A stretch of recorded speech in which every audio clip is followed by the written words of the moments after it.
안녕하세요. 부산 서면 예스치과입니다. 코골이가 심해서 수면에 방해가 되나요? 이번 영상은 코골이와 수면 무호흡에 대한 영상입니다. 수술의 위험성과 재발 가능성이 걱정되신다면, 그리고 수면 시 양압기 장치의 불편감이 크다면 간편하게 구강 내 장치로 개선할 수 있습니다.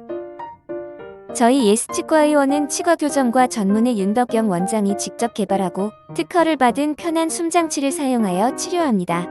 영상 시청하시고 궁금한 점은 언제든지 카카오톡이나 전화로 문의주세요. 감사합니다.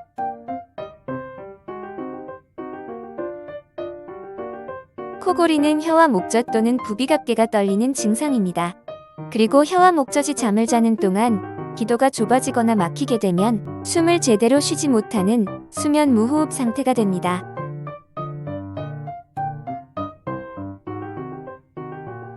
코골이가 심하고 수면 무호흡이 있는 경우 본인이 아는 경우는 거의 없습니다. 하지만 잠을 자고 나와도 개운하지 않거나 가만히 있으면 자꾸 졸립고 오랜 시간 동안 운전을 하기 힘듭니다. 또 잠잘 때 너무 불편해서 자주 깨고 옆으로 팔을 베고 자는 경우가 많습니다. 본인은 코골이가 얼마나 심한지 수면 무호흡이 있는지 알지 못하지만 옆에서 잠을 함께 자는 사람은 코골이 소리에 놀라고 숨을 쉬지 않아 두 번 놀라게 됩니다. 코골이와 수면 무호흡이 어느 정도로 심한지는 검사를 받아봐야 본인에게 어떤 치료가 좋은지 알 수 있습니다. 뷰티를 찍어서 기도의 부피를 측정하고 기도가 좁아진 원인을 찾습니다. 그리고 수면다원 검사를 통해 어느 정도의 코골이가 있는지, 수면 무호흡 정도는 어떤지를 측정해야 합니다. 수면 검사는 주황색으로 표시되어 있는 코골이 정도와 분홍색은 수면 무호흡의 지속시간, 그리고 파란색은 산소 포화도 등을 수면 동안 측정을 합니다. 사진에 있는 환자의 경우에는 수면 무호흡이 1분 14초간 지속된 것을 볼 수 있습니다. 수면 검사를 통해 자는 동안 수면 무호흡 지수, 산소 포화도 지수와 코골이 횟수 등을 측정을 하여 치료 방법을 결정하게 됩니다. 왼쪽 그림은 수면 중 정상적인 공기의 흐름을 나타낸 모습입니다. 오른쪽 위 그림은 혀와 목젖이 아래로 내려와 기도가 좁아지게 되면서 공기의 흐름이 빨라지게 되어 목젖이 떨리는 코골이 증상입니다.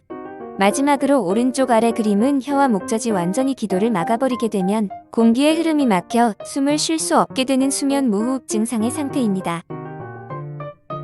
치과에서 치료하는 코골이 장치는 중등도 정도인 경우에 효과가 좋은 것으로 연구 결과가 나오고 있습니다. 만약 코골이가 심하고 수면 무호흡이 심하다면 꼭 검사를 받아보시고 치료를 받으시기 바랍니다. 사람마다 코골이, 수면 무호흡의 증상이 다양하기 때문에 치료 전 충분한 상담과 검사가 필요할 수 있고, 검사 결과에 따라 치료 여부가 결정됩니다. 상태에 따라 구강 내 장치의 효과가 다양할 수 있습니다. 예스치과에서 사용하는 코골이 장치는 소프트 타입과 하드 타입 두 종류가 있습니다. 예스 편한 숨 장치의 큰 장점은 입에서 거의 빠지지 않고 치아에 고정이 됩니다. 그리고 턱을 내밀어서 전방 위치하고 입을 벌리지 않게 하여 코골이, 수면 무호흡 증상을 완화하는 장치입니다. 이번 영상이 도움이 되셨다면 좋아요와 구독 눌러주세요. 감사합니다.